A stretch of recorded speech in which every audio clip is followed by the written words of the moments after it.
L'économie malienne a fait preuve de résilience malgré les crises que le pays traverse depuis une décennie. Avec un taux de croissance économique estimé à 4,7% en 2024 et une projection de 5% en 2025, le Mali maintient sa trajectoire de redressement économique. Face au chômage, aux inégalités persistantes et à la nécessité de diversifier l'économie, l'entrepreneuriat se positionne comme un levier stratégique et une réponse concrète aux défis de l'emploi, de l'innovation et de la résilience locale.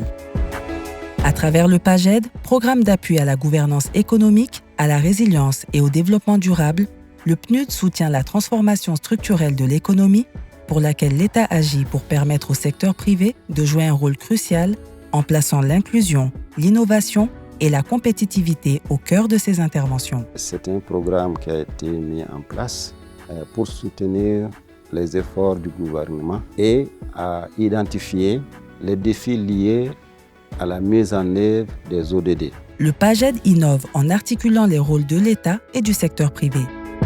Dans ce cadre, des institutions publiques comme la cellule technique du cadre stratégique de lutte contre la pauvreté ont été renforcées pour concevoir des politiques plus lisibles et tournées vers l'avenir. D'autres, comme l'Observatoire du développement humain durable ou l'Institut national de la statistique, ont été appuyées pour produire des données fiables et éclairer les décisions publiques. Chaque 3 ans, nous élaborons ce qu'on appelle un profil socio-économique de l'ensemble des communes du Mali où nous collectons des informations auprès de l'ensemble des communes et auprès de l'ensemble des localités du pays. Par ailleurs, le programme a renforcé la coopération entre femmes entrepreneurs qui, en unissant leurs forces, gagnent en visibilité, en influence et en résilience sur les marchés. Le parcours d'Aïssata Diakité, promotrice de l'entreprise Zabin, illustre les défis que rencontrent de nombreux entrepreneurs, et en particulier les femmes, dans leur quête d'accès au financement, au marché et à la visibilité. On a été confrontés à plusieurs réalités, et notamment la crise que le Sahel traverse. Mais tous ces défis nous poussent à toucher encore le potentiel, à miser sur l'innovation et à transformer nos défis et nos difficultés en opportunités. C'est très simple, ça nous pousse à innover, à maîtriser mieux les normes et à packager beaucoup de nouveaux produits qui sont même souvent très peu valorisés au niveau local. Mais au-delà de cette trajectoire individuelle, ce sont des résultats systémiques que le programme a permis d'atteindre. Le PNUD a beaucoup apporté aux entreprises agroalimentaires, notamment dirigées par les femmes. Pour assister au SARA, le Salon de l'agriculture d'Abidjan. En parallèle de ça, nous avons aussi participé à une grande rencontre au Rwanda. Depuis son lancement, le PAGED a soutenu des centaines d'entreprises, en soutenant plusieurs centaines de PME à travers la formation, la facilitation de l'accès au financement et l'accompagnement personnalisé.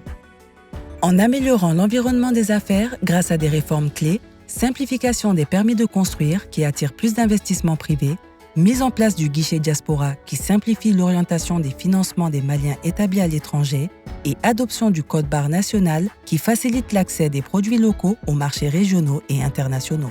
L'APEX avait organisé un atelier d'identification des besoins des acteurs. Donc les recommandations de cet atelier-là ont montré que le Mali a un besoin crucial de mettre en place les codes à barres. Grâce à ces mesures, les entrepreneurs maliens peuvent désormais mieux répondre aux exigences d'un environnement économique en mutation, favoriser la création d'emplois durables et contribuer à une croissance économique plus équitable. Nous sommes à des niveaux vraiment où on a besoin de s'appuyer les unes sur les autres, de profiter de notre faiblesse, d'apprendre des autres. Vive l'entrepreneuriat des jeunes et des femmes et surtout l'autonomisation des femmes dans les zones rurales et urbaines au Mali. Par le renforcement progressif de son économie, la mise en œuvre de réformes clés et une diplomatie active, le Mali construit progressivement un cadre favorable au développement durable et inclusif. Ces actions visent à transformer les défis économiques et sociaux en opportunités en s'appuyant sur l'innovation, l'entrepreneuriat et la coopération internationale pour préparer l'avenir.